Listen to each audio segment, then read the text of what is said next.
Om Shanti. Good morning. शांति दीदी, good ओम morning. शांति दीदी, good morning. दीदी गुड मॉर्निंग। शांति, गुड मॉर्निंग। 18 मई 2021 बाबा के महावाक्य।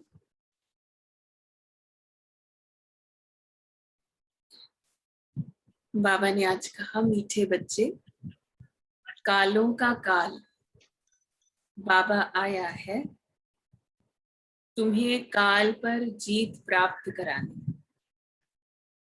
कालों का काल बाबा आया है तुम्हें काल पर जीत प्राप्त कराने।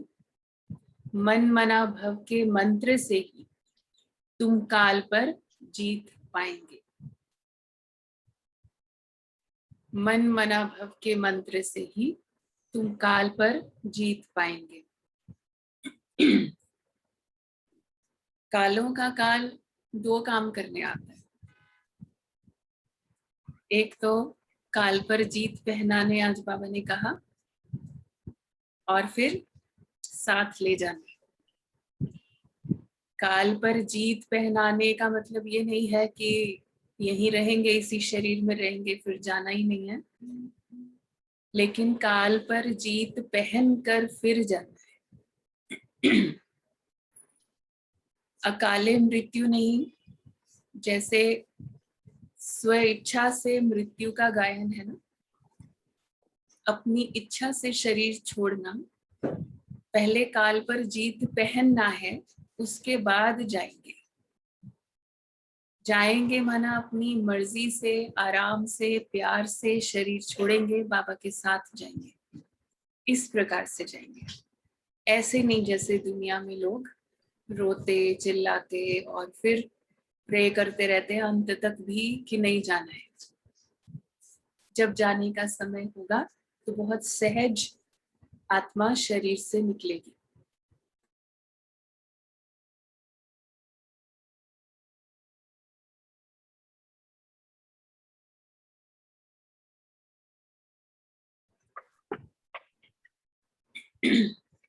प्रश्न है, रूहानी बाप, तुम रूहानी यात्रियों को कौन सी एक विशेष शिक्षा देते हैं? रूहानी बाप, तुम रूहानी यात्रियों को, अब यात्री बन के सोचिए कौन सी शिक्षा बाबा दे रहे हैं, सुनेंगे। उत्तर है, हे रूहानी यात्री, तुम देही अभिमान छोड़ देही अभिमान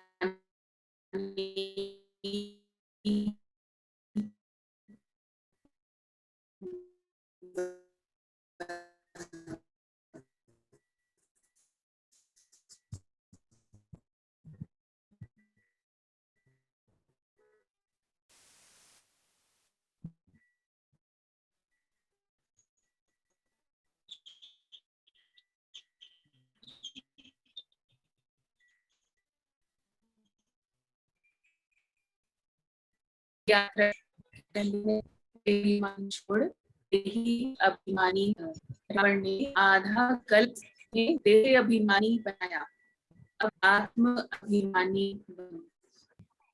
है तो वही।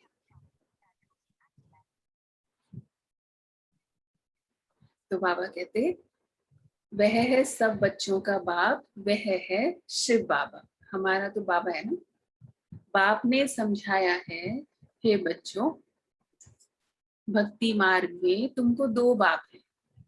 भक्ति में दो बाप है, लौकिक बाप और पारलौकिक बाप। और भक्ति मार्ग कब से शुरू हुआ? द्वापर से।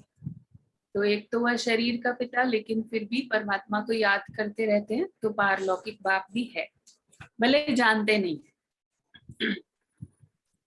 तो बाबा कहते, रचयिता से रचना को वर्षा मिलता है, वह है हद का वर्षा।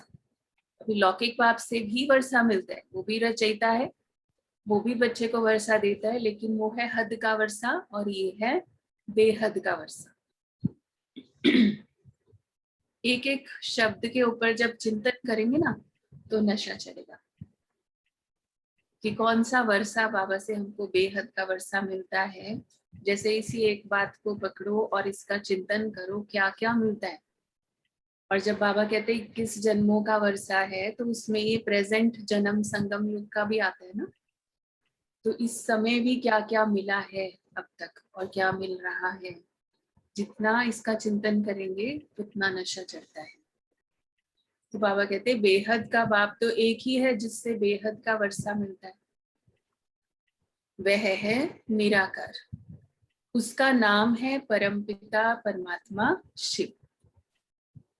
कहते भी हैं शिव परमात्माए नमः, वह है ऊंचते ऊंच। तुम्हारी बुद्धि चली जाती है निराकार बाप की तरफ। हम जब बोलेंगे वही शब्द, तो हमारी बुद्धि कहाँ जाएगी।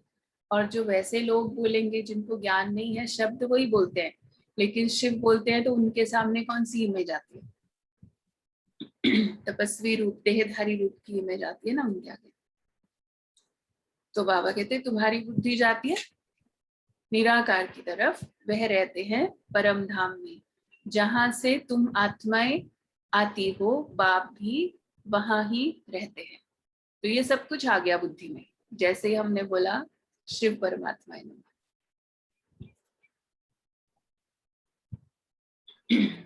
बाप भी वहां ही रहते हैं। वह है ही सर्व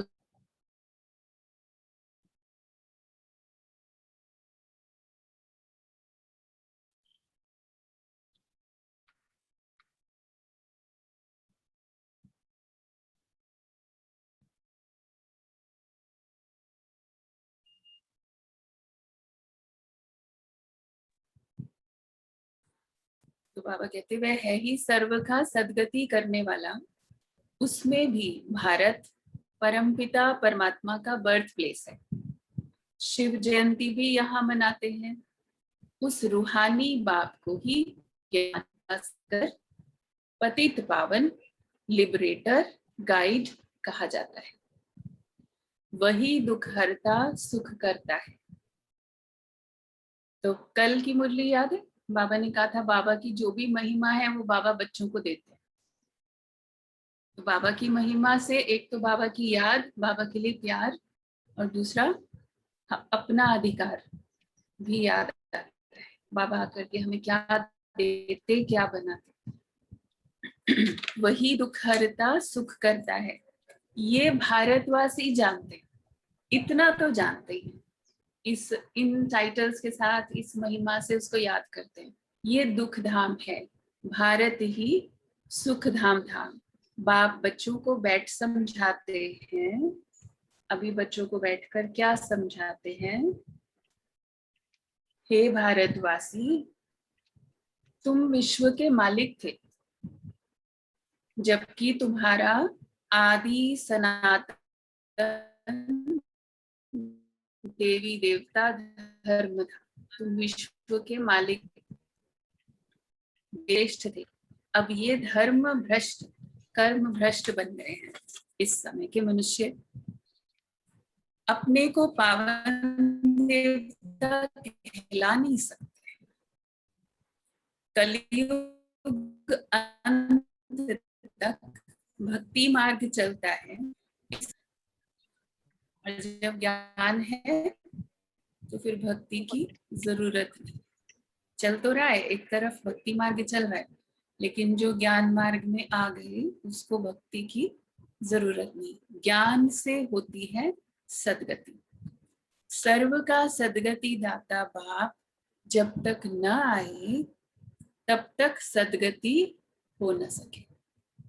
तो क्लियर है कि इस दुनिया में और कोई भी गुरु, महात्मा, सन्यासी कोई भी सदगति नहीं दे सकते, ना गति ना सदगति।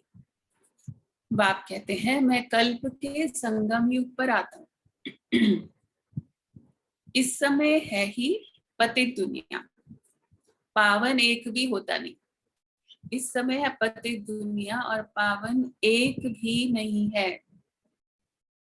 तो किसी के लिए भी ऐसे भावना में कह देते हैं कभी कभी कि वो भी बहुत प्योर हैं, बहुत पवित्र हैं, लेकिन बाबा कह रहे हैं एक भी पावन नहीं है। हम सभी पावन बन रहे हैं। जो बन गए वो चले गए शरीर छोड़ के। तो बाबा कहते पावन एक भी होता नहीं। भल सन्यासी पवित्र बनते हैं परंतु फिर उनको पुनर्जन्म तो यहाँ ही लेना है, विष से जन्म लेना पड़े। विष माना विकार, बाबा विकार को, काम विकार को विष कहता है। अब जब वो शरीर छोड़ा सन्यासी ने, वापस तो नहीं गया, ये क्लियर है, वापस नहीं गया तो जन्म लेगा, क्योंकि हिसाब किताब तो बना है ना, जिनके साथ भी उसका लेन देन रहा होगा, ला करके घर से भोजन भी खिला रहे हैं, गृहस्थी वाले ही खिला रहे हैं, तो उनमें से किसी के पास जाकर के जन्म लेगी आत्मा, तो विकार से ही जन्म होगा। कलयुग चल रहा है, द्वापर या कलयुग जब भी, तो इसलिए विश्व से ही जन्म लेना पड़े, वापस जाने का है नहीं। हर बात का बाबा ने लॉजिक दिया। जब चक्र पूरा होता है तब ही बाप आकर ले जाते हैं, तभी तो बाबा को आना पड़ा ना। अगर ऐसे वापस चले जा रहे थे तो फिर तो बाबा को आने की जरूरत नहीं थी। कालों का काल आया है ना। इनको कहा ही जाता है रूहानी ज्ञान। ये जो नॉलेज है, रूह की पूरी स्टोरी, आत्मा की पूरी स्टोरी सुना दी, अंदर बाहर सब, ये है रूहानी ज्ञान। कब आती है, कब जाती है, कैसे जाती है और कैसे नहीं जाती है, कैसे कर्मों का हिसाब किताब आत्मा का बनता है, ये सारी कहानी रूहानी ज्ञान, सुप्रीम रूह रूहानी ज्ञान देते हैं। सुप्रीम रूह ही ज्ञान का सागर पतित पावन है। बाकी शास्त्रों का ज्ञान तो है भक्ति मार्ग। बाप कहते हैं यज्ञ तप तीर्थ आदि करते और ही नीचे गिरते आए हो। तुम पहले सतो प्रधान थे, भारत में प्योरिटी थी तो पीस प्रॉस्पेरिटी भी थी, हेल्थ वेल्थ दोनों थे। आज से 5000 वर्ष पहले की बात है, स्टोरी सुना रहे हैं ना बाबा बैठ के, हमारी कहानी 5000 वर्ष पहले की बात है। बाबा ये नहीं कह रहे वंस अपॉन अ टाइम, बाबा ने ये नहीं कहा लॉन्ग लॉन्ग अगो, एग्जैक्टली बताया हाउ लॉन्ग। 5000 वर्ष पहले की बात है। ये भारत स्वर्ग था उस समय, और कोई धर्म नहीं था, सिर्फ एक ही आदि सनातन देवी देवता धर्म था जो परमपिता परमात्मा ने स्थापन किया। वो धर्म था जो परमात्मा ने स्थापन किया था, और जो उस धर्म में थे उनको उस वक्त याद नहीं था कि ये परमात्मा ने स्थापन किया, तो अभी याद है, क्योंकि यही जो अभी पढ़ रहे हैं स्थापना बाबा के साथ मिलकर के कर रहे हैं, यही तो उस देवी देवता धर्म में जाएंगे। स्वर्ग की स्थापना तो वही करेंगे, बाबा ही करते हैं, मनुष्य तो कर न सके। ऐसे तो नहीं कहेंगे कृष्ण रचयिता है, बहुत अच्छा है, पावन है, प्योर है, बहुत सुंदर है, सबको बहुत अच्छा लगता है, मन भावन है, लेकिन रचयिता नहीं है।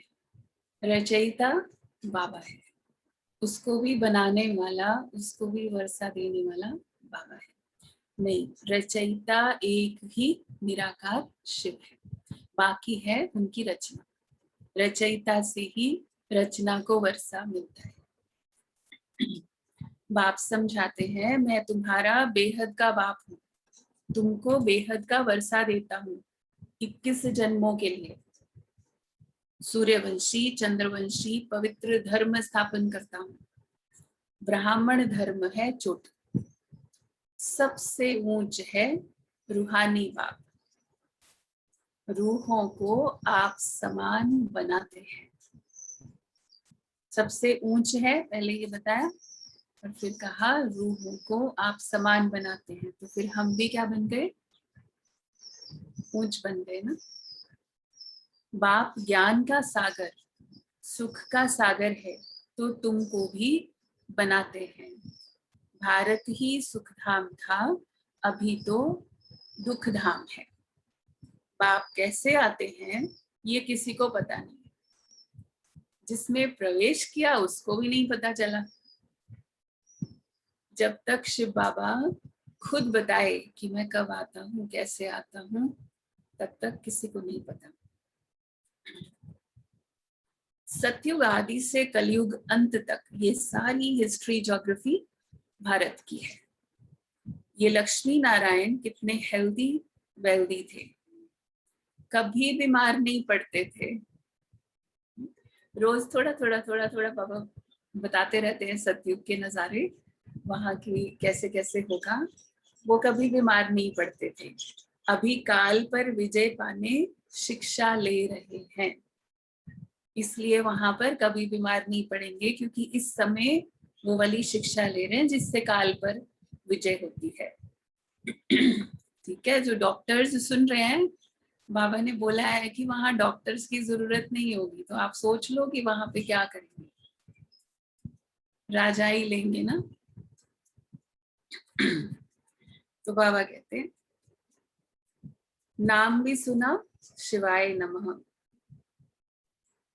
हाँ, जिसको कालों का काल महाकाल कहा जाता है, वह तुमको काल पर विजय पहनाते हैं। नाम क्या है? शिवाय नमः का ना गीत बजा था ना, ओम नमः शिवाय। तुम ऐसे तो नहीं कहेंगे परमात्मा सर्वव्यापी है, कुत्ते बिल्ली में है, कहेंगे? ऐसा तो नहीं कहेंगे। इसको कहा जाता है धर्म की ग्लानि। सबसे बड़ी धर्म की ग्लानि बाबा ने कहा, सो भगवान को सर्वव्यापी कह दिया और उसी से ही सब दूर हो गए परमात्मा से। बाप की ग्लानि करते हैं।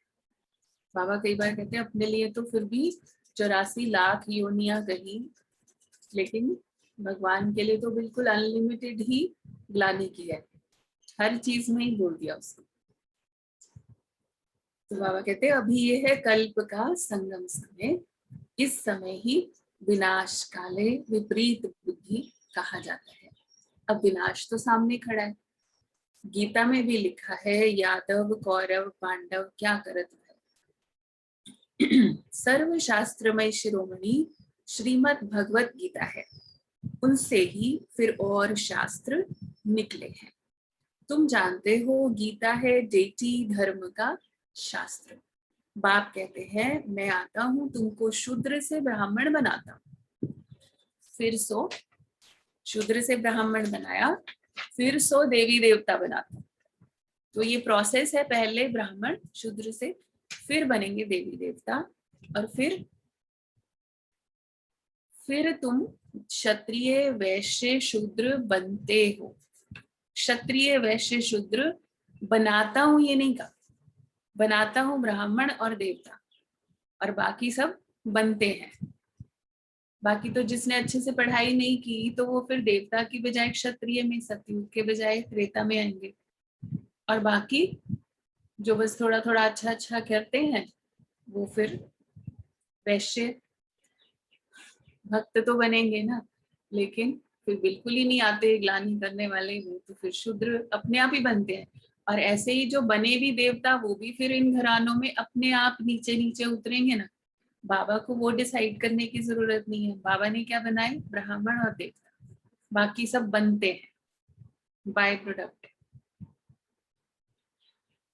बाप समझाते हैं तुम 84 जन्म कैसे लेते हो।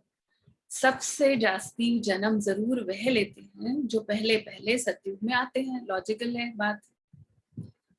मैक्सिमम 84 जन्म लिए हैं तुम भारतवासियों ने, मिनिमम 1 जन्म।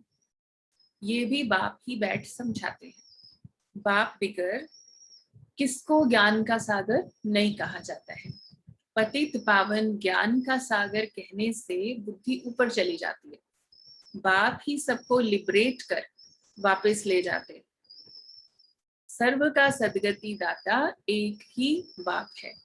अच्छा, फिर सर्व की दुर्गति कैसे होती है? सदगति तो बाबा ने की, फिर दुर्गति कैसे हुई, कौन करता है? सदगति सतयुग को, दुर्गति कलयुग को कहा जाता है। बाप कहते मैं कल्प कल्प तुम बच्चों को आकर सदगति देता हूं। तुम बच्चे सारे वर्ल्ड की हिस्ट्री ज्योग्राफी जानते हो, स्कूलों में तो आधी हिस्ट्री ज्योग्राफी सिखाते हैं, बाद की है ना हिस्ट्री ज्योग्राफी जो बताते हैं, अधूरी। सतयुग त्रेता में कौन राज्य करते थे, किसी को पता नहीं। अब सदगति में जाना है तो सदगति में कौन थे, कैसे था, उसकी नॉलेज होना जरूरी है।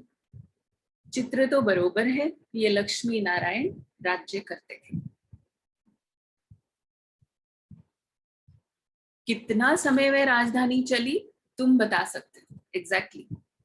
क्रिश्चियन डायनेस्टी 2000 वर्ष चली, बौद्ध डायनेस्टी इतना समय चली, इस्लामी उनके आगे फिर चंद्रवंशी थे जो 1250 वर्ष चले। सतयुग त्रेता में सूर्यवंशी चंद्रवंशी ही थे और कोई धर्म नहीं था। तुम ही सूर्यवंशी चंद्रवंशी बनते हो, अब फिर से बने हो। अब क्या बने हैं फिर से? ब्राह्मण वंश। ये सारा नाटक भारत पर ही बना है। भारत ही हेल और हेवन बनता है, और धर्म वालों के लिए नहीं कहेंगे। इसलिए ये और धर्म वाले ही हैं जिन्होंने ऊपर इशारा कर दिया कि हेवन जो है ऊपर है, हेवनली अबोर्ड, ऊपर बोल दिया, क्योंकि जिस वक्त हम हेवन में थे वो ऊपर थे। तो इसलिए बाबा कहते ये तो सिर्फ स्वर्गवासी, हाँ स्वर्गवासी की बात करते हैं। स्वर्गवासी स्वर्ग में ही पुनर्जन्म लेंगे, नरकवासियों को तो नरक में ही जन्म लेना पड़े। तुम बच्चे समझते हो ये लक्ष्मी नारायण स्वर्गवासी थे, उन्होंने ये राजधानी कैसे पाई? लाखों वर्ष की बात तो याद रह ना सके। सतयुग में ये शास्त्र आदि होते नहीं, ये सारी भक्ति की सामग्री है। सीढ़ी नीचे उतरनी ही है। सतो प्रधान से सतो रजो तमो में ये सीढ़ी उतरने में 5000 वर्ष लगते हैं। सतयुग में 16 कला संपूर्ण, फिर त्रेता में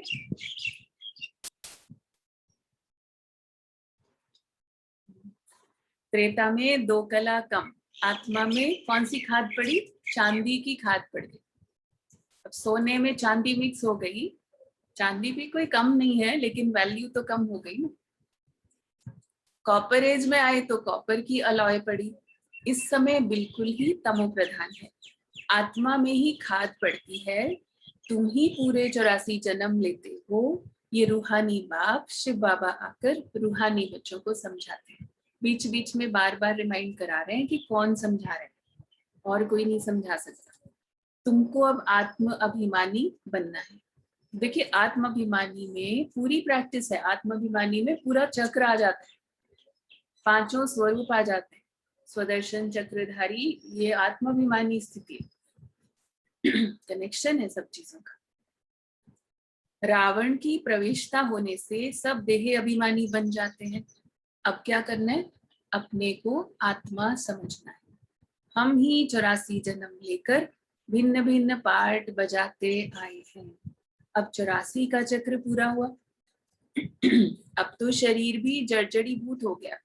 द्वापर से रावण राज्य होता है, सतयुग में है राम राज्य। सतयुग में तुम आत्माभिमानी थे, द्वापर कलयुग में तुम देह अभिमानी बन जाते हो। ना आत्मा को और ना ही परमात्मा को जानते हो। बाप समझाते हैं आत्मा एक स्टार है, भ्रिकुटी के बीच में चमकता है अजब सितारा। उनको सिवाय दिव्य दृष्टि के देखा नहीं जा सकता। तो अब कोई योग में बैठ के, मेडिटेशन में बैठ के कोई कहते हैं कि आत्मा दिखती नहीं है, उनको सितारा तो दिखता नहीं है, क्या करें? बाबा ने बोल दिया कि नहीं दिख सकता है। देखने की चीज थोड़ी है, ये तो अनुभव करने की चीज है, एक्सपीरियंस करने की चीज है। बाकी दिव्य दृष्टि से दिख भी सकता है, लेकिन दिव्य दृष्टि के लिए इच्छा रखने की भी आवश्यकता नहीं है कि मुझे दिख जाए, क्योंकि दिखने का योग के साथ कोई संबंध नहीं है। तो वह बिल्कुल ही सूक्ष्म है। आत्मा ही एक शरीर छोड़ दूसरा लेती है। हम आत्मा ने 84 जन्म लिए हैं। परमपिता परमात्मा भी बिंदी है, उनको ही ज्ञान का सागर, पतित पावन, नॉलेजफुल कहा जाता है। परमपिता परमात्मा में सृष्टि के आदि मध्य अंत का ज्ञान है। बीज रूप होने के कारण उनको सत चित्त आनंद स्वरूप कहा जाता है। बाप में जो ज्ञान है वह जरूर सुनना पड़े। ये है स्पिरिचुअल नॉलेज। सब रूहों का बाप आकर रूहों को पढ़ाते हैं, तुमको आत्म अभिमानी बनना है। शिव बाबा हमको पढ़ाते हैं, वही नॉलेजफुल है। बाबा ही आकर स्वर्ग की रचना रचते हैं, उनको स्वर्ग का लायक बनाते हैं। ये सृष्टि चक्र का राज कोई मनुष्य नहीं जानते। बाप को ही ना जानने कारण भारत का ये हाल हुआ है। बाप को ही नहीं जानते, ऑर्फन्स बन गए। भारत में प्योरिटी थी तो क्या था? पीस प्रॉस्पेरिटी थी। प्योरिटी के बिना पीस प्रॉस्पेरिटी नहीं हो सकती है। इच्छा रखते रहते हैं शांति हो हो नहीं सकती। अभी तो है ही नर्क, फिर कोई स्वर्ग में जा कैसे सकते हैं? स्वर्ग है ही नहीं अभी। जब कोई चीज एग्जिस्ट ही नहीं करती तो किसी के लिए कैसे कहेंगे कि स्वर्गवासी हो गया या इच्छा रखे हम स्वर्ग में चले जाएं? क्योंकि समझ नहीं है। वो समझते हैं स्वर्ग एक अलग स्थान है, पर बाबा ने बोला स्थान यही है लेकिन अलग समय है। तो भारत में जब प्योरिटी थी तो पीस प्रॉस्पेरिटी थी। अभी तो है ही नर्क, फिर कोई स्वर्ग में जा कैसे सकते हैं? बिल्कुल ही पत्थर बुद्धि हो गए। बाप कहते मैं बच्चों के लिए कोई तो सौगात ले आऊंगा। छोटी मोटी सौगात थोड़ी, क्या लेकर आया है? तुमको स्वर्ग का मालिक बनाता हूँ। स्वर्ग हथेली पर लेकर के आते हैं। जिन्होंने कल्प पहले वर्षा लिया है वही अब लेंगे। इसलिए ये भी विचारने की, सोचने की जरूरत नहीं है कि ये सुनता क्यों नहीं है, ये समझता क्यों नहीं है। जिसने कल्प पहले लिया था वो ले लेगा। बाकी हम अपना कर्तव्य करते रहेंगे, सबको मैसेज देते रहेंगे, तो वही मनुष्य से देवता बनेंगे। वास्तव में प्रजापिता ब्रह्मा के तो सब बच्चे हैं। अब ब्रह्मा द्वारा शिव बाबा रचना रच रहे हैं। ब्रह्मा कुमार कुमारी बनते जाते हैं, अभी भी बनते जाते हैं। शिव बाबा से वर्षा लेने के लिए पुरुषार्थ करना है। क्या पुरुषार्थ है? तमो प्रधान से सतो प्रधान बनना है। बाबा कहते हैं बच्चों मुझे याद करो तो तुम्हारे सब विकर्म विनाश होंगे। भगवान वाच है, मुझे याद करो तो विकर्म विनाश होंगे। यह है स्पिरिचुअल नॉलेज, सिवाय बाप के और कोई दे नहीं सकता। विकर्म विनाश करने की बात, पापों को भस्म करने की बात, कैसे चुकतू करे हिसाब किताब, लोग पूछते रहते हैं वाले क्वेश्चंस, क्योंकि पता तो है ना कि कितना पापों का बोझ है। तो बाबा आकर के डायरेक्ट बता रहे हैं एक ही सोल्यूशन, मुझे याद करो तो विकर्म विनाश होंगे। तो बाबा कहते हैं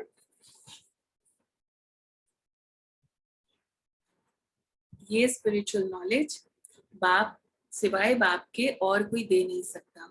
रूहानी बाप ही रूहों को नॉलेज देते हैं। तुम रूहानी यात्रा करते हो, देह अभिमान को छोड़ देही अभिमानी बनते हो। आत्मा अविनाशी है, आत्मा में ही पार्ट भरा हुआ है। आत्मा कैसे 84 जन्मों का पार्ट बजाती है अब मालूम पड़ा है। हम सूर्यवंशी थे, फिर चंद्रवंशी बने। अभी हमको क्या बनना है? अभी हमको फिर से सूर्यवंशी बनना है। तो ये लक्ष्य याद रहना चाहिए। अभी बाप सतो प्रधान बनने की शिक्षा देते हैं, और शिक्षा क्या है? मामेकम याद करो। भगवान वाच गीता का भगवान शिव बाबा है, न कि कृष्ण। कृष्ण की आत्मा भी अब सीख रही है। अच्छा, मीठे मीठे सिकिलधे बच्चों प्रति माता पिता बाप दादा का याद प्यार और गुड मॉर्निंग। रूहानी बाप की रूहानी बच्चों को नमस्ते। रूहानी बच्चों को रूहानी बाप दादा को दादा को याद प्यार गुड मॉर्निंग नमस्ते बाबा नमस्ते। शुक्रिया बाबा, शुक्रिया बाबा। धारणा के लिए मुख्य सार है। मुरली थोड़ी सी छोटी है क्योंकि आज मम्मा की वाणी भी आई हुई है, वो भी सुनेंगे। धारणा के लिए मुख्य सार है, पहला है रूहानी यात्रा करनी और करानी है। करनी भी है और जो करेगा वो कराएगा भी, क्योंकि वो तो वही बात करेगा ना। जैसे कोई लौकिक में भी यात्रा पे जब जाते हैं ना, जब जाते थे हमें याद है, जो ऐसे बस इकट्ठी करके भी जाते होते हैं कि चलो हम फलाने तीर्थ करके आते हैं, तो वो सबसे पूछेगा, फ्रेंड से, रिलेटिव से, चलो इकट्ठे चलते हैं। ऐसे ही हम अभी रूहानी यात्रा पर हैं, तो बाबा कहते हैं रूहानी यात्रा करनी और करानी है। तो एक बार तो जरूर सबको बताएंगे, हम चल रहे हैं, आप भी चलो। स्वयं को सतो प्रधान बनाने के लिए एक बाप को याद करना है। आत्म अभिमानी बनने का पूरा पूरा पुरुषार्थ करना है। दूसरा है काल पर विजय पाने के लिए बाप की शिक्षा को ध्यान पर रखना है। और उसके लिए बाबा ने क्या बताया? सोल कॉन्शियस देही अभिमानी, अपने को रूह समझ, रूहों को ज्ञान देना है। तो फिर देंगे भी ज्ञान और न्यारे भी रहेंगे, डिटैच भी रहेंगे, शुभ भावना से देंगे, लेकिन ये चिंता भी नहीं होगी कि ये सुनता नहीं है या कितना ये धारण करता है, कितना नहीं करता है। तो इसलिए अपने को रूह समझ, रूहों को ज्ञान देना है। वरदान है आवाज से परे की स्थिति में स्थित हो। आवाज से परे की स्थिति में स्थित हो, सर्व गुणों का अनुभव करने वाले मास्टर बीज रूप भव। अब ये जो बाबा ने कहा, ये बहुत ही सुंदर बात है। ये एक्चुअली मेडिटेशन में जब योग में बैठेंगे तो इसको अनुभव करने वाली बात है। इस स्थिति कि जब हम बीज रूप स्थिति में होते हैं, आवाज से परे की स्थिति, ओरिजिनल जो हमारी आत्मा की स्टेज है, परम धाम में बीज रूप में है जब आत्मा, तो सर्व गुण उसके अंदर समाये हुए। लेकिन फर्क क्या है, वहां जब है तो वहां पे सर्व गुण समाये हुए और आत्मा सोई हुई है तो बीज रूप में। लेकिन जब हम यहाँ बैठ करके बीज रूप स्थिति का अनुभव करते हैं तो सर्व गुण इमर्ज होते हैं और वो हमारे कर्मों में प्रत्यक्ष होते हैं। और आवाज से परे की स्थिति, बाबा बहुत सुंदर, इस स्थिति का जितना जितना आप अनुभव करेंगे ना, कल भी बाबा ने साइलेंस की बात की थी और अभी बाबा फिर से रिमाइंड करा रहे हैं, आवाज से परे जितना हम अनुभव करेंगे और उसका हमको एक टेस्ट आएगा, आवाज से परे होने का, साइलेंस में आनंद आएगा, उतना ही फिर आवाज में जब आएंगे ना तो ऐसे लगेगा कि बस जितना जरूरत है उतना ही बात करें, उससे ज्यादा बोलने का मन ही नहीं होगा।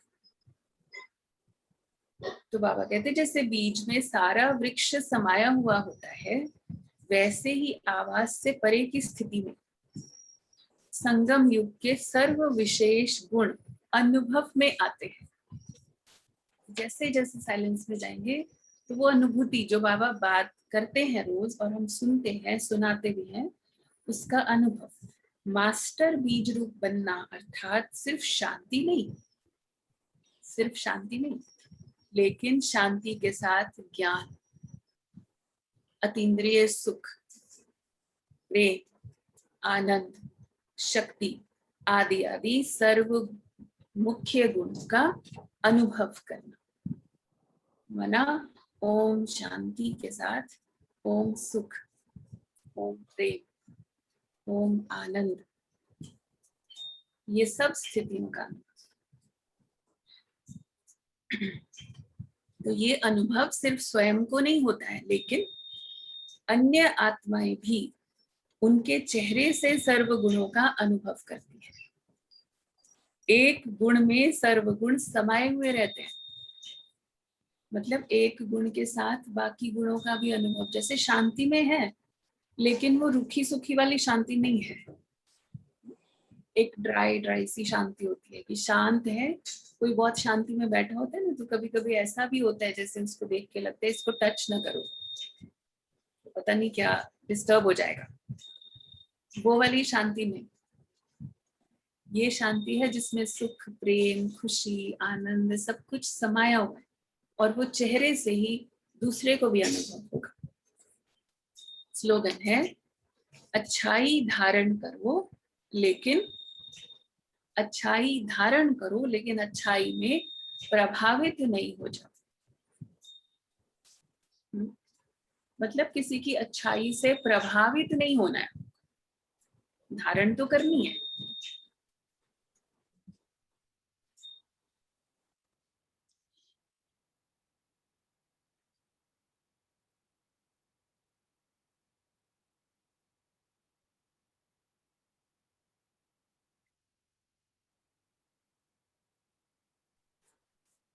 तो अच्छाई धारण करो लेकिन अच्छाई में प्रभावित नहीं हो जाओ। जैसे किसी की अच्छाई को देख करके उससे हमको धारण करनी है अच्छाई, उसकी क्वालिटीज को हमें अपने अंदर तो लाना है, लेकिन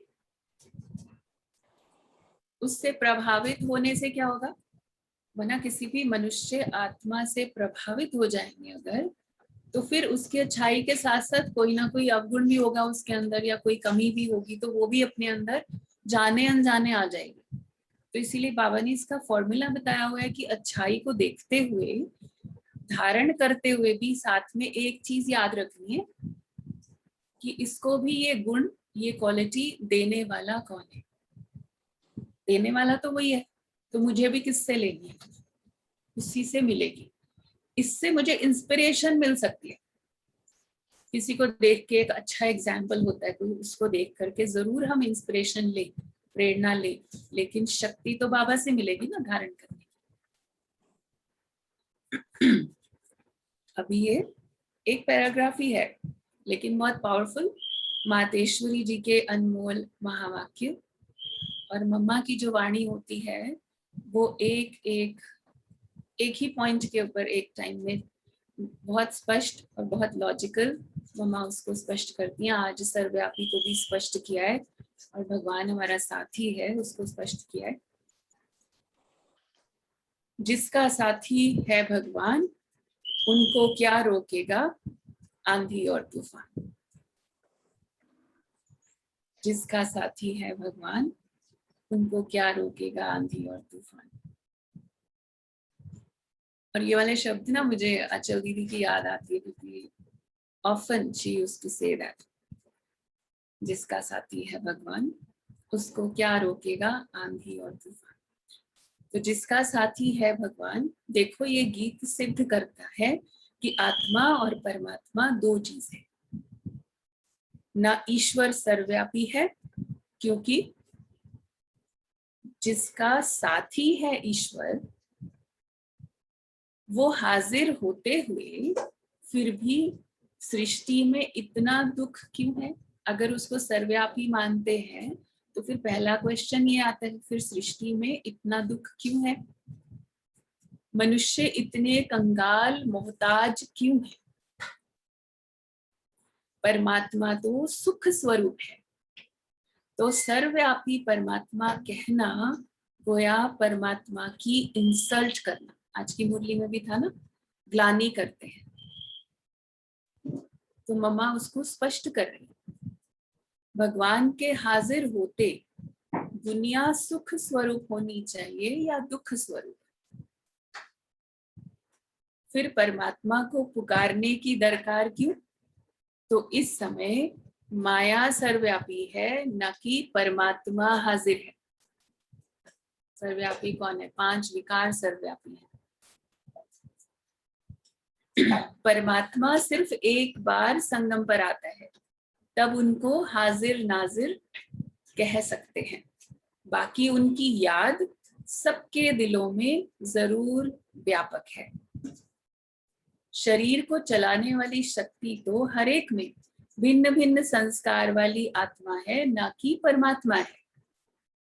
अब यहाँ पर भी गलती ये करते हैं ना, आत्मा सो परमात्मा कह देते हैं। उसमें भी स्पष्ट कर दिया कि भिन्न भिन्न संस्कार वाली आत्मा है हर एक के अंदर, न कि परमात्मा है। अब विचार करना है कि परमात्मा का साथ क्यों लिया है। अब बात आ गई, पहले तो ये क्लियर किया कि सर्वव्यापी नहीं है, अब बात है उसको साथ ही बनाने की। साथ क्यों लेना है? इस माया के आंधी और तूफान से पार होने के लिए इसलिए लिया ना साथ। कुछ तो कारण होगा ना, नहीं तो जरूरत नहीं थी। माया के आंधी और तूफान से पार होने के लिए तो जरूर कोई माया का तूफान है जिससे पार होने के लिए उस परमात्मा का साथ हम आत्माएं मांगती हैं। क्योंकि कहा ना, जिसका साथी है भगवान उसको क्या रोकेगा आंधी और तूफान। तो इसका मतलब आंधी तूफान है, इसका मतलब ऑब्स्टिकल्स हैं, प्रॉब्लम्स हैं, तभी फिर साथी बना रहे हैं भगवान को। तो फिर अब कह रहे हैं उन चीजों से, आंधी तूफान से पार होने के लिए हम आत्माएं परमात्मा का साथ मांगती हैं। अब फिर से इसी पॉइंट पर आ रही है मम्मा, अगर वो हाजिर होता तो ना माया की उलझन होती, फिर ये आंधी तूफान होते ही नहीं। अगर वो हाजिर होता तो ना माया की उलझन होती, ना उनका साथ लेने के लिए याद करना पड़ता, क्योंकि वो तो अंदर ही था। जब अंदर ही था तो फिर साथी बनाने की भी जरूरत नहीं। अगर सर्वव्यापी था तो फिर माया के आंधी और तूफान भी नहीं होते। तो ये तो पूरी बात ही इनवैलिड हो जाती है ना फिर। तो हम आत्माओं और परमात्मा दोनों का इस खेल में पार्ट है। तो जब परमात्मा आता है तो उनका पूरा साथ ले, उनका हो जाना है, पूरा साथ लेना है और उसके लिए उनका हो जाना है, तभी माया के तूफान से छूट पाएंगे। भल वो सबका सुखदाता है, परंतु जो प्रैक्टिकल में उनका सहारा लेते हैं उन्हों को ही साथ मिलता है। साथ लेना भी तो आना चाहिए ना। वो सुखदाता है लेकिन सुखदाता को साथी बनाना है मुझे। तो उन बच्चों को एक्स्ट्रा प्राप्ति होती है जिन्होंने साथी बना लिया। भल वो दुनिया के अंदर आए, उपस्थित हुआ है, वो आया हुआ है, फिर भी उसके यहाँ उपस्थित होते, प्रेजेंट होते भी उसका साथ पूरा नहीं ले पाते सभी। तो यहाँ उपस्थित हुआ है, परंतु ओहो आश्चर्यवत, आश्चर्य लगता है। दुनिया इनको न जानने के कारण इनका साथ नहीं लेती। अगर इनका पूरा साथ पकड़ ले तो मदद देने में मशहूर है। मदद देने की, भगवान की मदद देने की तो महिमा है, वो मशहूर है, वो इस बात के लिए फेमस है मदद देने के लिए। आप लेकिन मदद लो तो सही। कहते हैं एक कदम तुम आगे बढ़ो तो 10 कदम आगे आएंगे।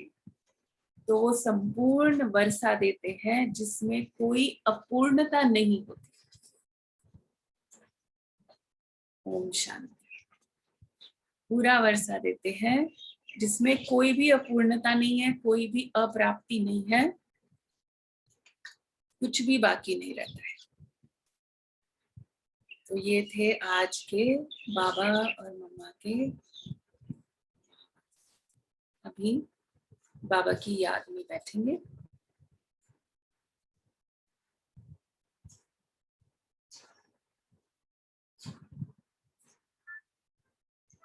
और इसको पूरा पूरा अंदर एब्सॉर्ब करते हुए